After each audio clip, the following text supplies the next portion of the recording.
Պարոն Կարապետյան, մինչ մենք բոլորս խոսում ենք եւ դուք ներկայացնում եք, թե ինչպես պետք է հեռացնենք Նիկոլ Փաշինյանին, ինքը ոչ թե մեկ քայլ առաջ է գնում, այլ հաջորդ ընտրական փուլին արդեն այսօրվանից պատրաստվում եւ ԿՊԱ-ականները նախաձեռնությամբ են հանդես գալիս, որ այն բոլոր ուժերը, որոնք ընտրակաշառք են բաժանել, հաջորդ ընտրությունների մասնակցություն չպետք է ունենան, այսինքն զրկվելու են ընդհանրապես որևէ ընտրական գործընթացի մասնակցելուց։ Ենթադրենք դուք մանդատները վերցրել եք խորհրդարանում եք այս նախագիծը վերել են։ Ինչպես եք դա կասեցնել օրինակ, որովհետև իրանք ունեն այն մեծամասնությունը, որը շատ հեշտությամբ կարող են անցկացնել դա։ Բայց մենք ինչի համար պետք է դա կասեցնենք։ Որովհետև կներեք, ես ասեմ, որ ակնհայտ է, որ այս ձայնագրություններով ամեն ինչով իրենց խնդիր չկա ապացուցելու, որ դա ընդդիմադիր երեք ուժերի հանդեպ որ ներկայացրել են ձայնագրությունները իրենք են։ Գիտեք, դա երբ կվերաբերվի մեզ, երբ գոնե մեկ հատ դատարանի որոշում կլինի, նույնիսկ Նիկոլի դատարանի որոշումը, չեմ ասում միջազգային դատարանների որոշումները, նույնիսկ իրենց դատարանի որոշումը, չկա այդպիսի բան, ընդամենը շինց ու գործեր, բոլոր գործերը կապ չունեն ընտրակաշառքի հետ, քյաբաբ հյուրասիրել իրար, դա չի կարող համարվել ընտրակաշառք, երբ քեսանաներոջը քյաբաբի հարավիրում։ Այսինքն բոլոր գործերը նման են այդ քյաբաբի գործերին։ Չկա մի դեպք, որ դատարանը որոշել է, որ գոյություն ունի ընտրակաշառք, այս ուժը $1 ընտրակաշառք է տվել։ Ես էլ հայտարարեցի, եթե մեր կողմից, մեր ուժի կողմից տրվել է գոնե $1 ընտրակաշառք, կամ ում կողմից տրվել է,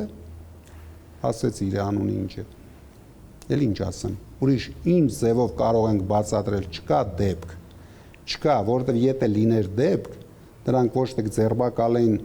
700 մարդ, կձերբակալեին հազարներ ու ամբողջ աշխարհին դա ցույց կտային։ Իրեն ձերբակալած 700 մարդկանցից ընդամենը 100-ին տանջելու համար, ուրիշ ոչ մի բան, 100 ակտիվիստներին, ամենաակտիվ տղերքին, ամենաակտիվ կանանց ուղարկել են բանտերը, ճնշելով փորձում են ինչ-որ բանի հասնեն,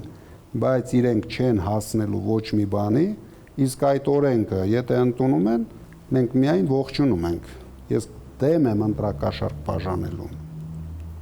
Ես կողմ եմ հավասար պայքարին, ես դեմ եմ վարչական ռեսուրս օգտագործելուն։ Իրենք ամբողջ նախընտրական փուլում եւ դրանից առաջ մեր դեմ պայքարել են միայն վարչական ռեսուրսով, որը նույնպես օրենքից դուրս է։ Իրենք իրավունք չեն ունեցել դա անեն։ Հիմա դուք հաշվի չեք առնում ինչ կարծիք ունեն մեր երկրի մասին, մեր ժողովրդի մասին, նայելով այդ մի քանի մարդկանց մեյմունությունները։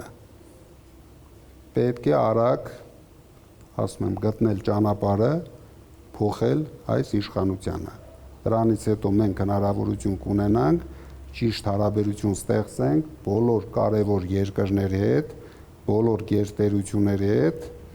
կզարգացնենք մեր տնտեսությունը եւ կապահովենք մեր ժողովրդին բարեկեցիկ կյանք։ Սա է ամբողջ ժողովրդով մենք պետք է սա ցանկանանք, ուզենք եւ հասնենք դրան։ Մենք խոսեցինք Ռուսաստան հետ քաղաքականության տնտեսական, մենք դրան զուգահեռ տեսնում ենք նաև, որ Ռուսաստանից ընտրություններից հետո հնչում են ուղիղ տեսակետներ, որ նրանք կասկածի տակ են դնում Հայաստանի ընտրությունները։ Եթե օրինակ Ռուսաստանի Դաշնության նախագահ Պուտինը չճանաչի Հայաստանի ընտրությունները, ձեր կարծիքով ինչպիսի իրավիճակ ստեղծվի հայ-ռուսական հարաբերություններում եւ դա ինչ հետևանքներով է հղի։ Ես անհանգիստ եմ, որ նույնիսկ եթե ճանաչի էլ դա լավ բանի չի բերելու։ Ինչ է փոխվում, եթե չկա վստահություն։ Մարդը կամ ունի վստահություն, կամ չունի վստահություն։ Երկիրը կամ ունի վստահություն, կամ չունի վստահություն։ Նույն Պուտինը չտեսա, որ շատ հեշտությամբ Հայաստանը կարող են օգտագործել Ռուսաստանի դեմ պայքարի համար։ Ռուսաստանը ունի իր շահերը տանում է առաջ, հայ ժողովուրդը պարտավոր է ունենալ իր շահերը եւ իր շահերը տանի առաջ։ Եթե մենք կանգնենք նայենք ինչ է անելու Ռուսաստանը, ինչ է անելու Ամերիկան, ինչ են անելու Եվրասայույզի երկրները մեր հետ, հավատացեք, մենք պետություն չենք ունենալու։ Մենք պետք է ստեղծենք առաջի հերթին ուժեղ տնտեսության պետություն։ Մենք միջև չստեղծենք ուժեղ տնտեսության պետություն, մենք կախված ենք լինելու ոչ միայն Ռուսաստանից, նույնիսկ Մոզամբիկի պրեզիդենտը եթե չճանաչի, մենք վտանգ ենք ունենալու։